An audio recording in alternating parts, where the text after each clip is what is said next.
Stranger Things, Season 2 just dropped, and I just binged watched the whole thing.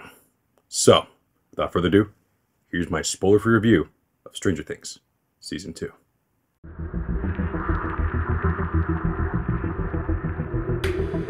Alright, from the get-go, they set up the tone of the season to be bigger and better with the very first scene. Now, no spoilers here, but let's just say that we immediately get a question from the first season answered. The importance of 11's number finally rears its head. Sorry, I'm getting ahead of myself. Sorry. Let's just start off with the aesthetic. The presentation is even better this time around. Just like the first season where it emulates 80s classics, well, in similar fashion, the sequel already appears to have a bigger budget and it's far more darker this time around. The set design is still great as ever. I mean, in Season 1, you know, the Christmas lights is really iconic.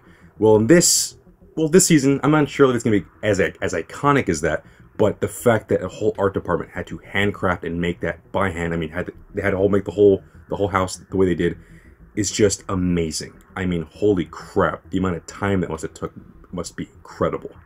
But yeah, not only that, but the CGI here is also on its A game, specifically the Upside Down. Before we just got glimpses of it, now we see full scenes in it, and it's amazing. Seeing the whole town in the Upside Down is like a scene straight out of Silent Hill. Well, if Silent Hill was invaded by H.P. Lovecraftian elements and creatures. It's a sight to behold and just great eye candy for any horror fan. So much so that I strongly urge that parents don't. If you showed your children Season 1, you might not want to show them Season 2. And only because this isn't like kiddie E.T. anymore. Things get really disturbing, and I mean extremely disturbing.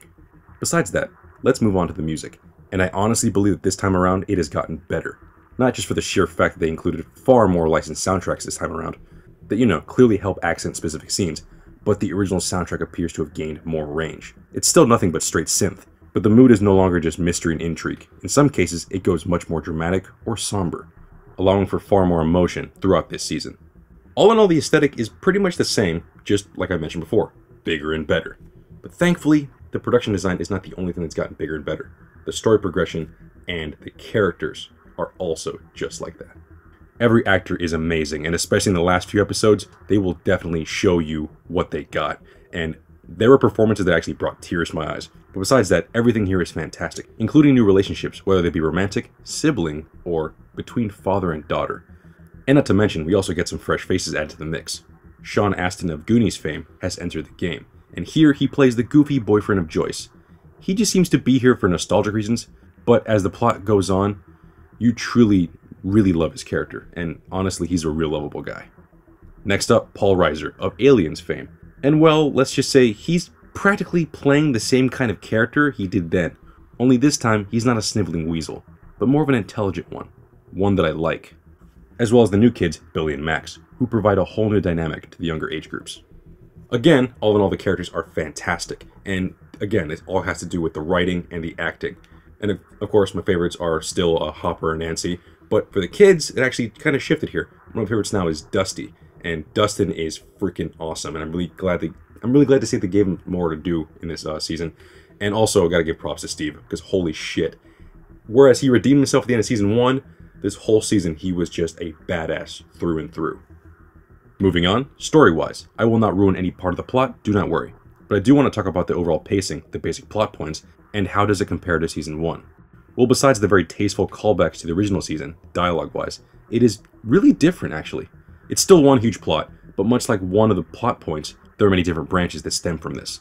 Nearly all the questions from the first season are answered immediately, only to make room for far more new mysteries, like 11's origin, what is happening to Will, how will Nancy get justice for Barb, what the hell does Dustin find, and what is happening to the overall town. And finally, I want to talk about the pacing. Holy hell, this was just non-stop all the way through. Much like the characters in this season, the plot is running full speed. Don't blink or you could miss something. The editing is mostly to thank for this. It's fast-paced, but not annoyingly quick where you can't see what's happening. It follows a rhythm. Regardless, each episode is a beginning, middle, and end. Overall, the main arc still exists, but every episode felt complete in its own right, cutting away only at the final moment with a whole new plot point unfolding. So less next time on Dragon Ball Z, and more what the hell was that? Again, and for the final time, all in all, this was a damn good plot, and I loved every single facet that it threw at me. The characters are great, the pacing is fantastic, everything about it is great. If I were to compare it, it's like kind of like Twin Peaks in the sense that The first season was about the disappearance of Will, but here the main focus is the black and white the upside down, and ultimately 11. So my final thoughts. How good is season 2? Is it as good a sequel as Aliens, or is it more like Ghostbusters 2? Well, if you haven't been listening, I'm happy to say that this is Aliens all the way. They improved it in every way possible. And honestly, I feel like Stranger Things has easily become my favorite Netflix show now.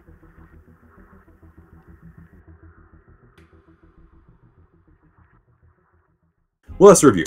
And yeah, it may be just the fact that I just watched it, or I'm just tired as hell, but I had a blast watching this. And at any moment that if I ever felt drowsy, because again, I just binge watched this whole thing after a day without sleep, it just zonked me back up, and it just brought me right back in because it was amazing.